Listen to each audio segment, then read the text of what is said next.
c'est pas normal. C'est bien sûr votre espace de libre expression. Rachel Legault au micro, Valentin Kouassi au standard à 20 21 44 48 à 20 24 27 87. Notre premier intervenant nous appelle de Ferké. Bonjour monsieur Nguesson Kofi. Bonjour madame. Alors, nous vous écoutons. Qu'est-ce qui ne va pas? Bon, il faut dire que je suis un instituteur M. Nguesson Kofi. D'accord. J'ai été titularisé depuis 2016 et jusqu'à présent, mon numéro matricule n'est pas encore sorti. Comme pour motif fort, mes dossiers ont été égarés depuis l'année passée, début février, début du mois de février. Mes dossiers ont été égarés et c'est dans le mois d'août que mes dossiers ont été retrouvés. Et jusqu'à présent, mon numéro matricule n'est pas encore sorti. Quelqu'un qui a été titularisé en 2016 et jusqu'à présent, son numéro matricule n'est pas encore sorti. Présentement, je suis devant les enfants, j'ai faim. Mon numéro matricule n'est pas encore sorti. Psychologiquement, je suis abattu. Donc, je demande la clémence du ministre de la fonction publique pour qu'il puisse penser sur mon cas. D'accord. Vous n'avez pas de numéro matricule. Est-ce que vous percevez un salaire, non? Non. Non, d'accord. Ok, donc aujourd'hui, vous interpellez le ministère de la fonction publique. D'accord. Ok, le message est... Mais est-ce que vous suivez le dossier de temps à autre? J'ai appelé à Libé Le Paré, on me dit que présentement, les dossiers se trouvent à la fonction publique. Est-ce que vous vous êtes déplacé? Pas à la fonction, non. Non, d'accord. C'est dans les mois d'août que j'ai été à Abidjan. D'accord. Si on vous est très occupé, il n'y a pas de problème, mais si vous pouvez vous déplacer pour voir ce qu'il en est réellement et comment faire pour accélérer le dossier, ce serait pas mal. Bon, c'est bon, mais c'est les moyens. C'est les moyens je comprends. Je comprends bien, monsieur Nguesson Kofi. Vous avez Vous voyez, c'est pas facile. Oui, je vous comprends très, très bien, monsieur Nguesson Kofi. Vous avez appelé... Ceux qui ont été titularisés en 2017, les numéros matricules sont sortis. Je pense qu'il doit avoir peut-être un petit problème sur votre numéro matricule. Je pense que vous devez vous rendre, comme vous le dites, à la fonction publique, essayer de discuter avec quelqu'un là-bas pour voir ce qu'il y a lieu de faire pour pouvoir régler votre problème parce que c'est plus qu'urgent. Je comprends, madame. Monsieur Nguesson Kofi, bon courage à vous. Merci beaucoup. Anissé Kofi. Bonjour. Anissé Kofi, vous êtes en direct sur Radio Côte d'Ivoire. Allô? Oui, allô. Anissé Kofi, bonjour. Bonjour, Rachel. Vous nous appelez de Ravia? Oui. C'est où précisément? Ravia, c'est dans le département de Djévi. Sur le vertu de Ravia, le village c'est Mbakassé. Le village n'a pas l'eau potable. Quand le moment des fêtes arrive comme ça, c'est très très difficile. Donc j'interpelle le conseil régional du Bélier. Nous est venu en aide avec l'eau potable pour le bonheur du village. D'accord, vous n'avez pas d'eau potable depuis toujours? Oui, d'accord. Ça fait plusieurs années. Il n'y a pas que les moments de fête, hein? Même la vie, tous les jours, il y a des difficultés quand il n'y a pas de l'eau là-bas. Oui, il n'y a pas de l'eau potable. J'imagine un peu la souffrance des femmes qui y vivent. Ouais, c'est difficile, c'est difficile. Quand le moment de... Moi, on parle comme ça, les jeunes filles, quand elles viennent même dire comme ça, c'est dire aller Marigot chercher l'eau même pour ses partenaires.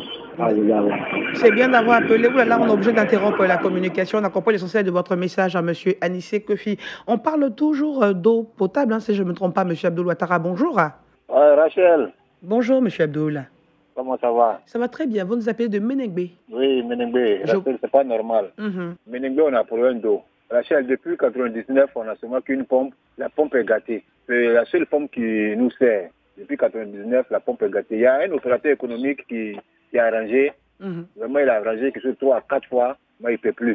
Donc, je demande beaucoup pardon à monsieur le président du conseil régional de San Pedro, monsieur Béguéré Donatien, vraiment de venir en aide à la population de Menengbe, surtout au gouvernement de venir, parce que Menengbe est grand, Rachel. D'accord, vous aviez Abdoul, une question, oui. Vous aviez une pompe pour tout le monde, pour toute la population de Menengbe? Voilà, même si c'est une pompe, c'est bon, parce que les enfants là, nos élèves, les enfants ils vont à l'école, ils vont aller puiser l'eau au puits pour boire à l'école, vraiment, Rachel, ça fait pitié. Et puis le village est bien grand, il n'y a même pas une pompe, c'est-à-dire que c'est l'eau de puits. Tu vois même là, quand tu vois l'eau, Rachel, ça fait pitié. Tu vois, il faut filtrer l'eau, il faut boire, il faut préparer l'eau. Vraiment, ça fait pitié. Donc, je demande beaucoup pardon à monsieur le président du conseil régional et surtout à monsieur le président de la République de venir en aide à la population de Menengbe. Même si on a eu 2 pompes, le village... Mais Abdoul Ouattara, si vous n'avez pas, si votre pompe est abîmée, comment vous faites pour vous ravitailler en eau? Bon, Rachel, on va au Marigot. Au Marigot, bien souvent, bon, il y a les puits là, on se déboule dans les puits là. Tu vois même là, il n'y a pas l'eau.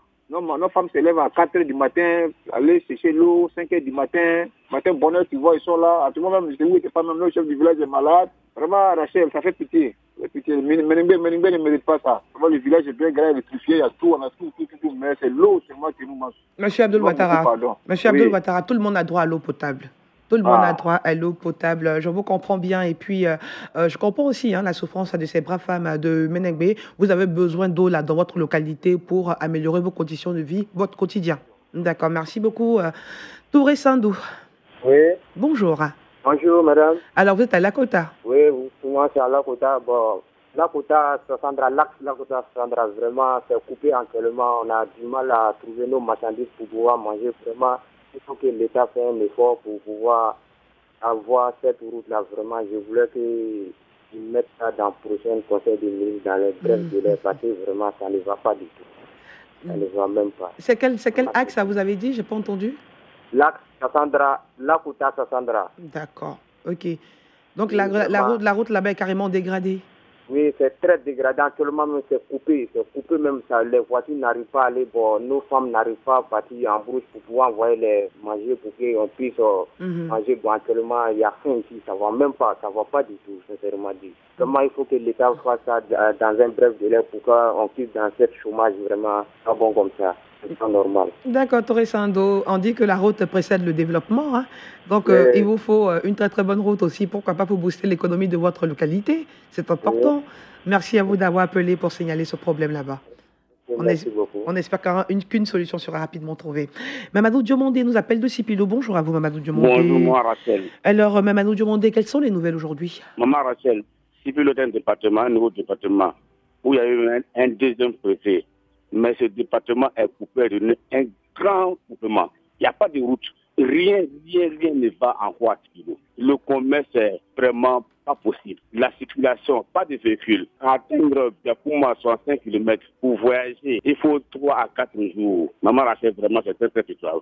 C'est le moment que M. Mabri Fakus, qui se dit vraiment conseil régional du Tonkoui, doit aider ses parents du Tonkoui maintenant, surtout les parents de Sipilo qui l'ont voté pendant les élections régionales. Ils doivent venir sauver les parents. Calvaire, il n'y a pas de route, Maman Rachel. Donc vraiment, que Dieu de la Côte d'Ivoire, Maman Rachel, santé des frères et bonne émission. Merci à vous, Mamadou Diomandé. On profite pour saluer la population de Sipilo qui nous écoute sur les 94.7. Zambie. Oui, bonjour. Bonjour, vous êtes à Zionoula? Oui, je suis à Zanzra, tout petit Zanzra. Zanzra, d'accord. Alors, oui. Quelles sont les nouvelles là-bas? Oui, les nouvelles vont bon, mais vraiment, il y a un problème ici, le problème du collège. De collège, d'accord. Le conseil régional nous a promis un collège jusqu'à présent, rien n'est fait. Ils ont mis le sable là-bas, quand vous voyez le sable, jusqu'à présent, ils ne pas encore fait. D'accord. Donc, je demande à M. Abiri Chemon, qui est le responsable du conseil régional de la Malawi, de venir construire le collège à Zanzra. On a besoin de ça actuellement. D'accord. Donc, à Zanzra, en ce moment, il n'y a pas de collège là-bas? Il n'y a pas de collège. Pourtant, c'est une toute ouverture. D'accord. Donc, Abiri Chemon, il nous a envoyé une structure que le nom m'échappe actuellement. Donc, je demande à M. Abiri Chemon de tout faire pour que le collège soit construit avant l'année 2021. D'accord. Comment font les collégiens là-bas? Où ils sont affectés? Actuellement, ils sont à zone là, à 19 km de zone là.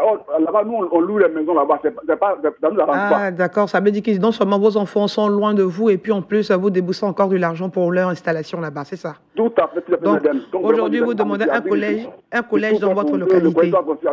D'accord, on vous a bien compris. Et puis, l'école obligatoire, vous faites bien d'appeler sur Radio Côte d'Ivoire. Je suis qu'au plus haut sommet de l'État, vous avez été entendu. Antoine Yapi. Bonjour, Rachel. Oui, Antoine Yapi, bonjour. Du pôle ce matin, les nouvelles sont bonnes, j'espère, à Agbaou. Les nouvelles, non, c'est pas bon. C'est pas bon. Ouais, c'est plein de routes. Non, route de champs, non, route de champs, le complément, c'est coupé en deux. Donc, je demande, non, autorité, non, qu'à faire, sinon, les cacao sont restés en brousse. Ça peut plus sortir. C'est coupé en deux. Le pont est coupé en deux. D'accord, le pont est coupé en deux, donc vous n'avez plus accès à vos champs, à vos plantations. Oui. Donc, tout le cacao est resté derrière là-bas. Donc, vous avez besoin de route là-bas?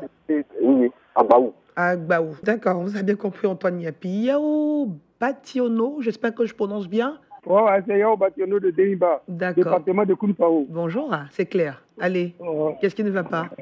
Bonjour, madame. Bonjour, monsieur. Bon, madame, c'est sur notre route, l'axe à Imblekro, Tatikro, 35 km à Imblekro. La route est impraticable. En tout cas, je sollicite le gouvernement pour qu'il puisse goudronner notre route. Mais on a tous les 1000 problèmes. Même avant qu'il y ait un gros camion qui est tombé sur notre voie, il y a eu des blessures. En tout cas, la route, s'il pleut, c'est impraticable. La route est impraticable. Donc, je demande beaucoup au gouvernement de faire face à notre route. C'est donc votre cri du cœur ce matin?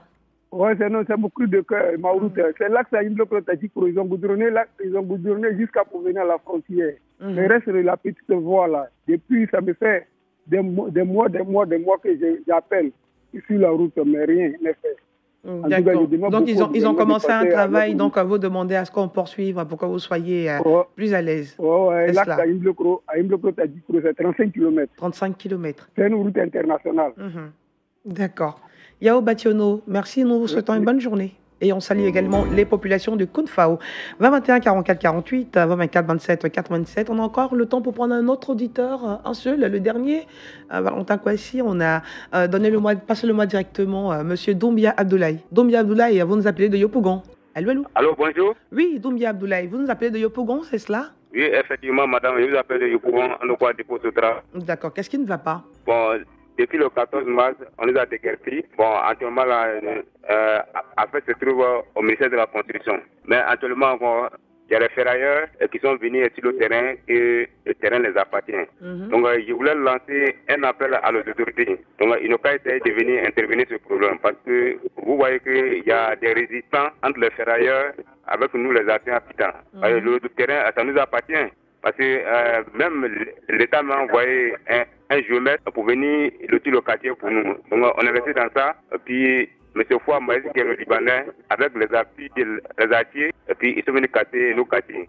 Donc ils ont vendu la moitié à le Libanais et la moitié qui reste. Donc il y a les ferrailleurs qui sont venus pour dire que non, le coin et ça les appartient. Donc actuellement, il y a bras de fer sur le terrain. Donc il demande un appel à les autorités. Donc ils ne peuvent nous redonner nos quartiers. Sinon vraiment, ils vont entendre dans un bon jour qu'il y a des problèmes sur le terrain.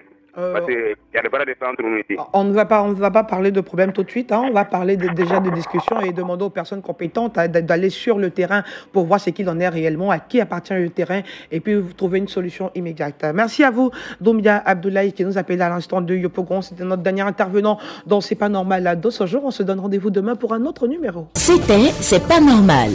Vous pouvez réécouter cette émission sur notre site internet www.rti.ci, onglet Radio Côte d'Ivoire.